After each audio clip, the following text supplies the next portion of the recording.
తెలంగాణ రాజకీయాలలో సోషల్ మీడియాలో బాగా ఫాలోయింగ్ ఉన్నవారు ఒక వీడియో అప్లోడ్ చేయగానే ఏదైనా ఒక విషయం సోషల్ మీడియాలో పెట్టగానే ఎక్కువ మంది సెర్చ్ చేసే పేర్లు ఒక డజన్ పేర్లు తెలంగాణలో తీసుకుంటే సీరియస్ రాజకీయ నాయకులలో ఒక అరడజన్ మందిని తీసుకుంటే దాంట్లో వీరు ఒకరు.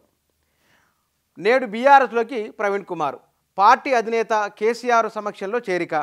తెలంగాణ ప్రజల విశాల ప్రయోజనాల కోసమే బీఆర్ఎస్లో చేరుతున్నా, ఎక్కడున్నా బహుజన మహనీయుల సిద్ధాంతాన్ని గుండెల్లో దాచుకుంటా, వాళ్ళ కళలను నిజం చేసే దిశగా పయనిస్తా. ఎక్స్లో ఆర్ఎస్ ప్రవీణ్ కుమార్ వెల్లడి. ఢిల్లీ ఎత్తులు చిత్తయ్యాయి, బీజేపీ విరచిత చిత్రం తిరగబడింది. బీఎస్పీతో బీఆర్ఎస్ పొత్తును విచ్ఛిన్నం చేసిన తెల్లవారే బీఎస్పీ రాష్ట్ర మాజీ అధ్యక్షుడు ఆర్ఎస్ ప్రవీణ్ కుమార్ సంచలన నిర్ణయాన్ని వెల్లడించారు. తన రాజకీయ భవిష్యత్తుపై శ్రేయోభిలాషులు, ఆప్తులు, అభిమానులతో సమావేశమై రాజకీయ నిర్ణయాన్ని ప్రకటించారు. అందరి అభిప్రాయాలను పరిగణలోకి తీసుకొని బీఆర్ఎస్లో చేరాలని నిర్ణయించుకున్నారు. సోమవారం బీఆర్ఎస్ అధినేత కేసీఆర్ సమక్షంలో గులాబీ కండువా కప్పుకోనున్నారు. ఈ విషయాన్ని ఎక్స్ వేదికగా ఆదివారం ప్రకటించారు. సరిపోయింది. బహుజన్ సమాజ్ పార్టీ రాష్ట్ర అధ్యక్షులు ఆర్ఎస్ ప్రవీణ్ కుమార్ గారు బీఆర్ఎస్లో బీఆర్ఎస్ నాయకులుగా నెల 2 నెలల తర్వాత సరే చర్చలు మారిపోతాయి. మరి వీరు అందులోకి వెళ్ళడాన్ని తెలంగాణ ప్రజలు లేదా తాను చెప్తున్న బహుజనవాదులు బహుజనవాదము అంగీకరిస్తారా అనేది. బహుశా ఆయనకు లోక్సభ ఎన్నికల్లో నాగర్ కర్నూలు నియోజకవర్గం నుంచి పోటీ చేయబోతున్నారనేది ఉన్నది సమాచారం. వారు కూడా బీఎస్పీ వాళ్ళు చెప్తున్నారు. ఇవాళ బీఆర్ఎస్ వాళ్ళు కూడా అంటున్నారు పార్టీలో కూడా పెద్ద పోస్ట్ ఇస్తారని. బహుశా పార్టీ వర్కింగ్ ప్రెసిడెంట్ స్థాయి అంటే ఒక రాష్ట్ర జాతీయ పార్టీకి సంబంధించిన రాష్ట్ర విభాగానికి అధ్యక్షులుగా ఉన్నవారు మరో ప్రాంతీయ పార్టీలో చేరడం వలన దాంట్లో ఆయనకు ఆ స్థాయిలో గౌరవం ఉండాలి కాబట్టి ఆ గౌరవప్రదంగా ఉండే విధంగా పార్టీకి ఉపాధ్యక్ష స్థానం వర్కింగ్ ప్రెసిడెంట్ స్థాయి ఇస్తారు అనేది.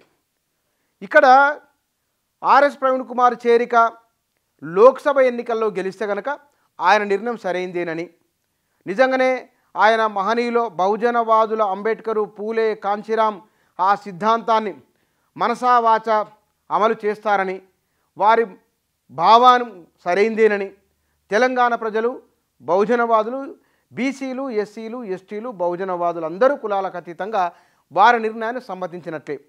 ఒకవేళ కనుక నాగర్ కర్నూలు లోక్సభ ఎన్నికల్లో ఓడిపోతే కనుక ఆయన నిర్ణయాన్ని ప్రజలు హర్షించలేదని, ఆ సిద్ధాంతాలకు తద్విరుద్ధంగా వెళ్ళారని, అంబేద్కరు, కాంచీరాం సిద్ధాంతాన్ని కాదని మరో దారిలో వెళ్ళారని విస్పష్టంగా ఆ నియోజకవర్గ ప్రజలు చెప్పిన తీర్పు మొత్తం తెలంగాణ సమాజానికి వర్తిస్తుంది. అంటే ఒకానొక భావన అంబేద్కర్ సిద్ధాంతాన్ని, పూలే ఆలోచనలు చెప్పేవారి మొత్తం భావజాలం అంతా కూడా దాదాపుగా ఏకసూత్రంగా ఏకాభిప్రాయంతోనే ఉంటుంది. కాబట్టి వీరు నిర్ణయం తీసుకోవడం అనేది వారి వ్యక్తిగతం.